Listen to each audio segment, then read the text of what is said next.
Je remercie d'abord le bureau de la CENI d'initier ces portes ouvertes qui vont permettre aux professionnels des médias, à tous les parties prenantes au processus électoral, de voir le travail qui est fait après le processus d'enrôlement des électeurs en République démocratique du Congo. Vous savez qu'on est dans un environnement où tout le monde veut se faire expert, alors que, comme on dit, à chacun son travail. Nous sommes journalistes. La CENI, en tant qu'organe technique pour organiser les élections, sait de fond en comble comment faire pour qu'il y ait un processus électoral crédible.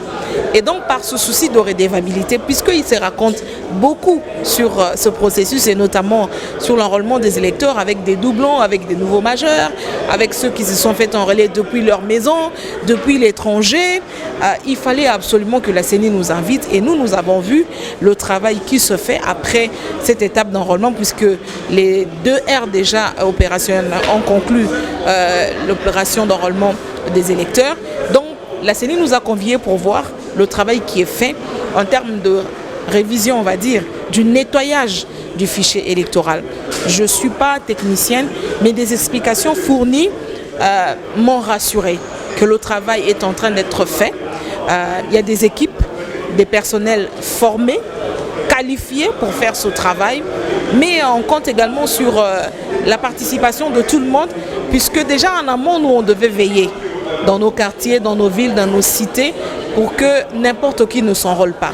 Et maintenant que la CENI a déjà enrôlé, nous ne pouvons qu'encourager ce travail du nettoyage du fichier électoral qui se fait. On espère qu'à terme, nous pourrons avoir des élections crédibles et que tous ceux qui viendront ici seront aussi convaincus comme nous. Et j'insiste pour dire qu'à chacun son travail. Quand on n'est pas expert, on ne s'invente pas expert. Il ne faudrait pas que ceux qui ne connaissent pas techniquement comment ça se passe, passent leur temps à distraire le peuple dans les médias, dans les réseaux sociaux, pour s'aimer des troubles et pour s'aimer le doute dans les chefs de plusieurs Congolais, pour qu'il n'y ait pas processus électoral apaisé. C'est ça aussi peut-être l'objectif.